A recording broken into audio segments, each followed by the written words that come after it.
Good morning, જય શ્રી કૃષ્ણ, હર હર મહાદેવ. કેમ છો બધા? મજામાં રહેશો?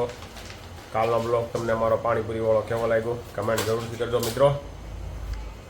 બાકી જો કાલથી હવે સ્કૂલ ખુલે છે તો તૈયારી થઈ રહી છે સ્કૂલે જવા માટે. ચોપડાને પૂઠા ચડાવી રહ્યા છે. પહેલાં આપણા સમયમાં હતો એટલે પેપરના પૂઠા હાલતા હતા, હવે કાંઈ હાલતા નથી આ ભામને. અત્યારે તો આ બસ આ પપુડા તે કેટલા મોંઘા આવવા માંડ્યા કા? કેટલાને એવું? આ 100 રૂપિયાનું પડ્યું છે. 100 રૂપિયાનું તો આ પૂઠા જો મજબૂત હોય એટલે 100 રૂપિયાના આવે.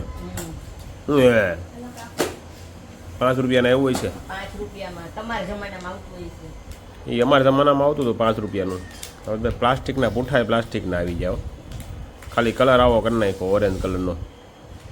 ખાખી પૂઠા કહેવાય આને, ખાખી પૂઠા કહેવાતા આને કા? પેલા ખાખી પૂઠાનો કલર તો ઓરેન્જ કરી નાખ્યો. ખાખી રહ્યો નથી હવે,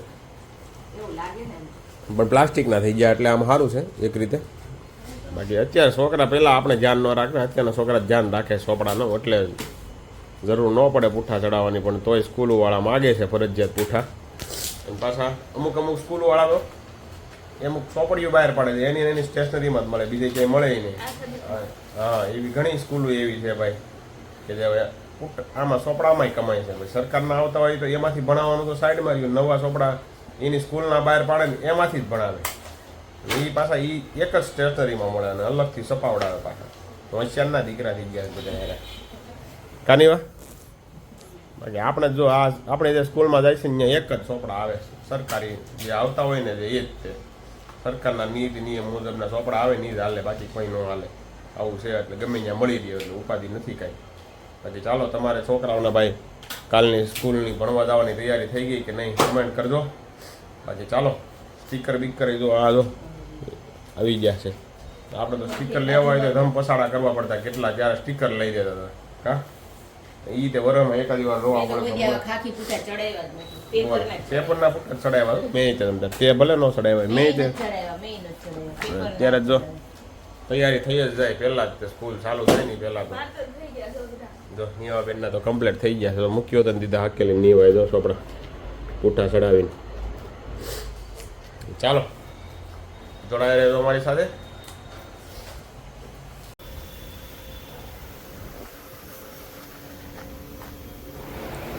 જો લો મિત્રો, આપણે આવી ગયા છીએ ઘોડો જોવા માટે. આ ઘોડાની સુવિધા છે ને તમે જુઓ કેવી છે, ફર્સ્ટ ક્લાસ. એક કેબિન આપી દીધું, માથે 3 તો પંખા ફરે છે. ઘોડાની માથે 3 પંખા ફરે છે. આ ઘોડો હાસોવાળો માલિક બહુ એટલે બહુ સારો કહેવાય ભાઈ છે ને. બાકી પર્સનલ કેબિન ઘોડાનું, માથે 3 પંખા ફરે, જોઈ લો ભાઈ છે ને. આપણે આવી ગયા છીએ ભાઈ ગુરુરામ કાર પોઈન્ટમાં, ગાડી જોવા માટે આવ્યા છીએ ભાઈ. 5 hours later.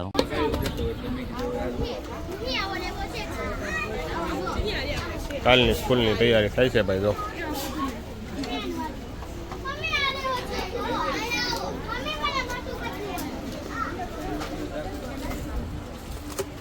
ઘણી પ્રોડક્ટ છે અહીંયા ભાઈ જો.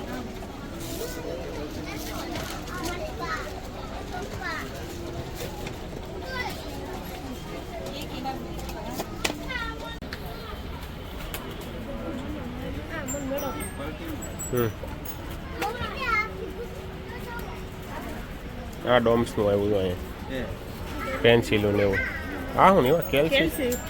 વાહ, જોરદાર કેલ્સી ભાઈ. ડોમ્સ વાળાનું ભાઈ બહુ હાલી ગયું, બધે બહુ સ્ટોક રાખે ડોમ્સનો. ચાલો ભાઈ, સ્ટેશનરી પૂરી થઈ ગઈ, ટબ ને એવું ચાલુ થઈ ગયું અહીંયા તો.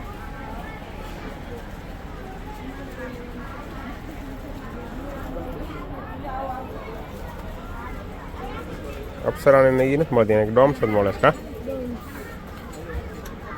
પેન્સિલો તો શું કર્યું તમારે? આવે નહીં ને હવે પેન જ આવે.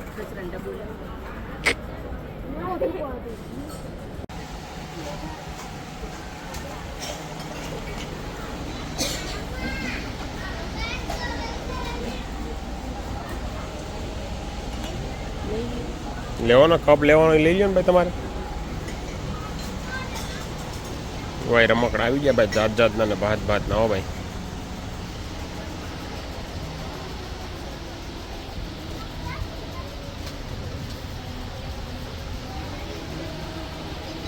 આ પાછું નાના છોકરા માટેનું આવી ગયું, સ્લેટું ને એવું આવી ગયું, ડોલી.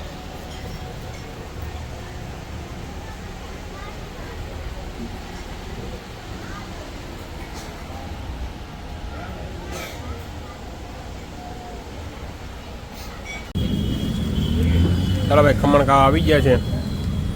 એટલું બધું ફર્યા ને ભૂખ લાગી ગઈ છે.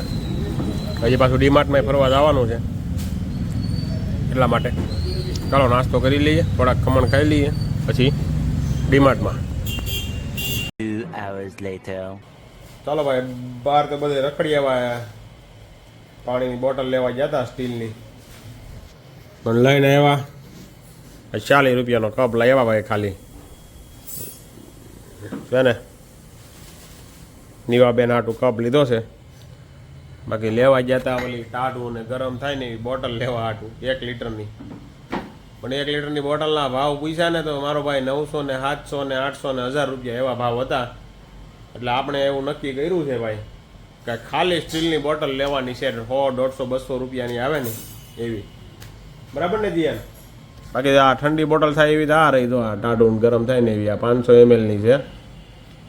પણ 1 લીટરની બોટલ લેવી છે છોકરાઓને, એટલે આપણે લીટરવાળી બોટલ નીવાબેન ડોકા કાઢે છે આમથી, એના વખાણ થાય છે ને નીવાબેનના. એટલે 1 લીટરવાળી બોટલ લેવી છે ને 500 ml પાણી પૂરું નથી થતું સ્કૂલમાં થોડુંક મોડું પાણી આવે છે, એટલા માટે લીટર 1ની લઈ લઈએ આપણે.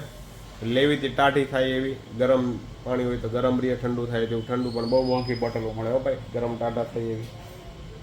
એટલા માટે આપણે સાદી બોટલ લેવાની છે. કાલે ક્યાંકથી ગોતશી આપણે, પણ લેવી છે સ્ટીલમાં. કાની વાહ, સ્ટીલમાં લેવી છે ને? હા, તો નીવાબેન ત્યાંથી રાયડું નાખે છે દૂરથી.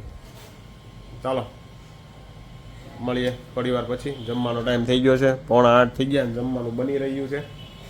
ચાલો. કેવું હતું?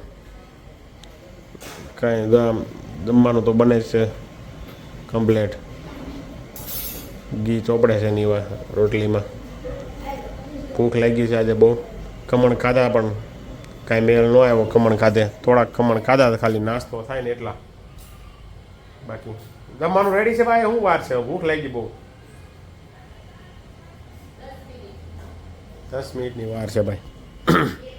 ચાલો 10 મિનિટ ખમી લઈએ, પછી ખાવા બેસી જઈએ.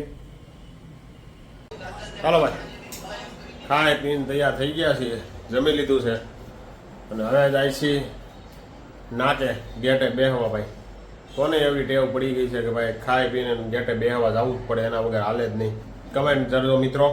બાકી ગેટે તો બેહવા જવું જ પડે હોય એકવાર, એના વગર મજા ન આવે સાંજે.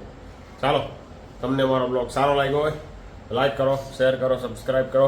ફરી મળીશું આવતીકાલે નવા બ્લોગ સાથે.